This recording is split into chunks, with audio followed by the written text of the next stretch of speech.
शिक्षा से लेकर राजनीति तक के क्षेत्र में कुल मिलाकर 20 डिग्रियां प्राप्त करने वाले डॉक्टर श्रीकांत जिचकर भारत के किसी करिश्माई व्यक्ति से कम नहीं है। अक्सर लोग किसी खास डिग्री को लेने के बाद या किसी महत्वपूर्ण पद को प्राप्त करने के बाद अपने नाम से पूर्व उस डिग्री या पद का प्रयोग करते हैं, लेकिन अगर डॉक्टर श्रीकांत अपनी समस्त डिग्रियों और महत्वपूर्ण पदों का प्रयोग करें तो उनके नाम से पूर्व 1-2 नहीं बल्कि 20 शब्द जोड़े जा सकते हैं। आइए जानते हैं डॉक्टर जिचकर के जीवन के बारे में कुछ खास बातें।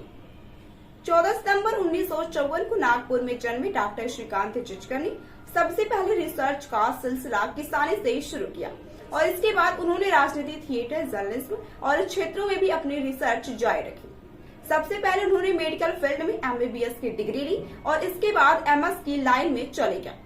यहाँ से डिग्री प्राप्त करने के बाद वे कानून की राह पर निकल पड़े। उन्होंने LLB की डिग्री लेने के बाद अंतर्राष्ट्रीय कानून की पढ़ाई भी की और LLM की डिग्री हासिल की। फिर इसके पश्चात वे MBA और जर्नलिज्म की पढ़ाई करने लगे और इनकी डिग्रियां भी हासिल की। डॉक्टर श्रीकांत जिचकर ने 1973 से लेकर 1990 तक लगभग 42 यूनिवर्सिटी की एग्जाम दिए और उनमें से 20 में सफल भी हुए।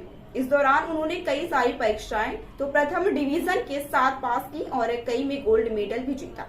भारत की सबसे कठिन परीक्षाओं में से एक माने जाने वाले सिविल सर्विसेज की IPS और IAS की परीक्षा भी डॉक्टर जिचकर ने पास करी थी। हालांकि ज्वाइनिंग के 4 माह बाद ही उन्होंने सेवा से त्याग पत्र दे दिया और यहां से उनके राजनीतिक सफर की शुरुआत हुई। महाराष्ट्र विधानसभा से चुनाव उन्होंने लड़ा। राजनीति की शुरुआत उन्होंने महाराष्ट्र के विधानसभा चुनाव से की और अपनी सफलता के क्रम को बरकरार रखते हुए उन्होंने पहली राजनीतिक जीत भी दर्ज की। 1986 से 92 तक वो महाराष्ट्र विधान परिषद और 1992 से 1998 राज्यसभा के सांसद के पद पर आसीन रहे। वे 25 वर्ष की आयु में MLA बनने वाले व्यक्ति थे। उनकी शिक्षा और ज्ञान की पकड़ इतनी मजबूत थी कि उन्हें 14 विभागों की कमान सौंपी गई थी। इनमें से कई ताकतवर मंत्रालय भी शामिल थे। 2 जून 2004 को नागपुर से लगभग 60 किलोमीटर दूर एक सड़क हादसे में डॉक्टर श्रीकांत जिचकर की मृत्यु हो गई।